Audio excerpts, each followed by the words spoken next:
IT 이슈 투데이 2019년 8월 19일입니다. 예. 이제 밤 공기가 좀 차가워졌죠? 네, 본격적인 환절기의 시작입니다. 건강에 유의하시기 바랍니다. IT 이슈 투데이는 스타트업 전문 컨설턴트 최유한 대표가 진행하는 IT 뉴스 큐레이션 방송입니다.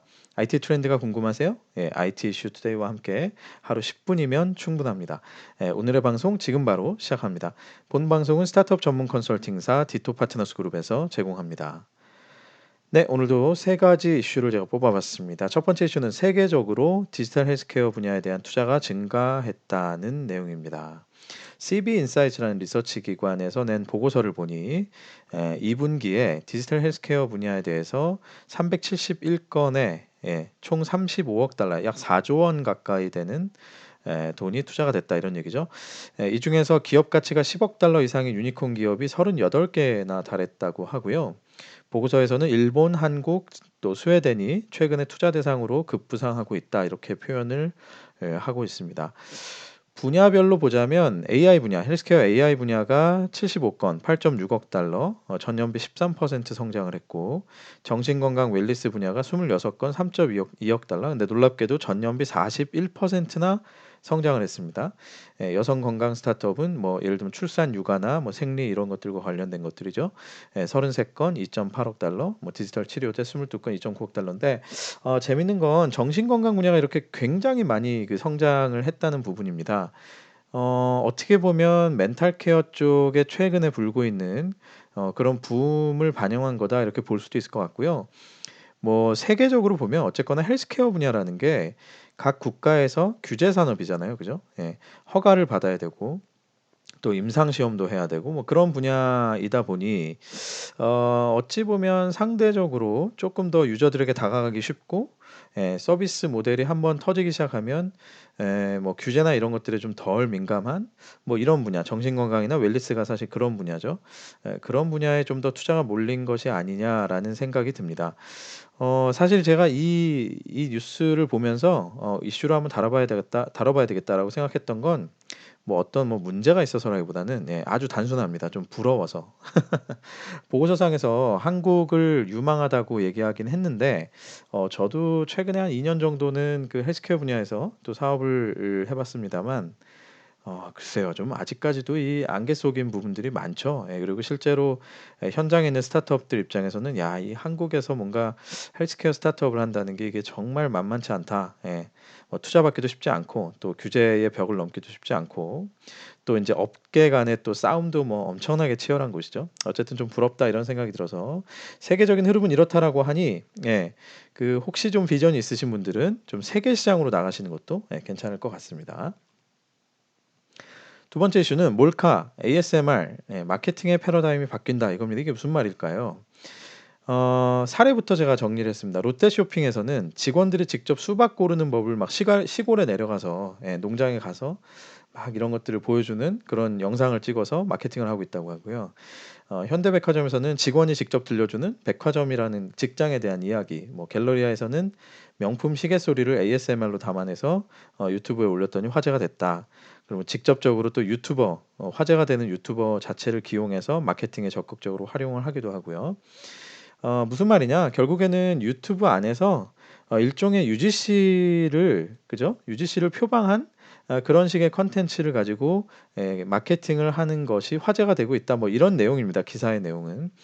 업계에서는 유튜브 시장에서조차도 이제는 차별적인 콘텐츠가 필요하기 때문에 유통업계 내에서 굉장히 경쟁이 치열하다. 뭐 이런 이제 내용으로 기사를 다뤘습니다. 원래 기사 제목은 유통업계에 대한 그런 얘기였는데요.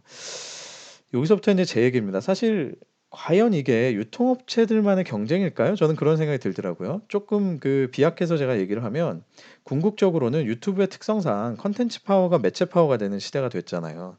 그럼 결국은 '마케팅 패러다임의 변화를 야기할지도 모르겠다.' 이런 생각이 듭니다. 좀 더 구체적으로 보면 다음 페이지에 보시면 결국 이렇게 될수록 제가 보기에는 콘텐츠의 경쟁력이 핵심이 되는 것이고 그럼 그 콘텐츠에 대한 제작비 부담은 점점 커질 겁니다. 이게 아무리 형식은 UGC를 표방하지만 뭐 그게 말이 그냥 포장된 게 UGC지 사실은 그 콘텐츠의 내용이나 이런 것들은 굉장히 기발하잖아요. 그죠?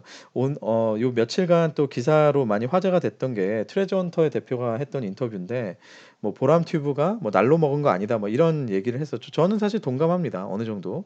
뭐 그 보람 튜브의 콘텐츠의 질이나 뭐 건전성 이런 것들은 둘째치고 어쨌거나 그 보람 튜브가 거기까지 갔을 때에는 상당한 노력을 기울였을 거라고 생각을 해요. 그리고 뭐 남모르게 비용도 상당히 많이 쓰셨을 거라는 생각이 들고요. 그럼 결국에는 기업 입장에서는 콘텐츠 제작비 부담 아마 점점 커질 거예요, 유튜브에서 마케팅을 하려면.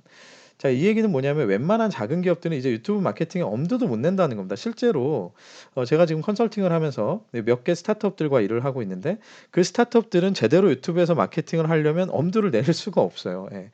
최소 몇백만 원, 뭐 많게는 막 천만 원 이상 몇천만 원까지도 이 제작비가 들어가니 이게 사실은 웬만한 기업이 이제 엄두가 못 내는 시대가 된 겁니다. 그렇게 생각을 해 보면 여러분 잘 생각해 보십시오. 우리가 지상파 광고 시대에서 인터넷으로 넘어왔던 이점 중에 하나는 사실 제작비 절감이었죠. 왜냐하면 네이버에 뭐 파워링크 이런 거 광고할 때 뭐 우리가 뭐 꼭 영상 광고 만들었어야 됐나요? 그죠? 예. 배너 광고 올릴 때 뭐 그래픽 정도 잘 만들면 됐었는데 이게 점점 이제 경쟁이 치열해지고 유튜브라는 플랫폼이 나오다 보니 결국은 윈도우만 바뀌었을 뿐이지 우리는 다시 TV 광고 시대로 가고 있는 거 아닌가 이런 생각이 들어요. 그죠? 예전에는 TV라고 하는 그런 그 수상기죠. 수상기라는 단어가 되게 제가 참 그 올드한 사람이라는 느낌이 드는데 하여튼 수상기에서 광고를 봤다면 이제는 그냥 유튜브를 통해서 볼 뿐이지 결국은 그 영상 광고에 대한 부담감은 점점 늘어나는 시대가 된 것 같습니다. 그래서 이게 다시 뭔가 TV 광고 시대로 회귀하는 그런 느낌이 드는데요. 어쨌거나 이걸 거스를 수는 없잖아요. 그죠? 스타트업들 입장에서도 어떻게 하면은 이 컨텐츠를 잘 활용해서 마케팅을 할 수 있을까에 대해서 정말 고민을 많이 해 보셔야 될 것 같고요. 그렇게 본다라고 하면 뭐 예전처럼 단순히 이 컨텐츠에 대한 기획을 그냥 외부 업체에 맡겨서는 이게 아마 감당이 안 되실 거예요. 그렇게 하려면 진짜 돈이 점점 많이 들어갈 겁니다. 결국은 내부에서 굉장히 치열하게 고민 많이 하셔야 되고 그러려면 결국 유튜브 플랫폼, 유튜브 컨텐츠 자체에 대해서 스타트업에 그 종사하시는 분들이 뭐 직군을 상관하지 않고 전부 다 많이 익숙해지시고 많이 좀 연구하셔야지 이 안에서 그나마 비용 효율적으로 경쟁하실 수 있지 않을까 그런 생각이 드네요. 자, 세 번째는 잡스도 자녀에게 금지했던 스마트폰. 당신은 어떻습니까? 이런 얘기입니다. 잡스가 10대 본인들 자녀들에게 생전에 스마트폰 사용 금지했다는 그런 얘기가 있었죠. 자서전에 실렸었고.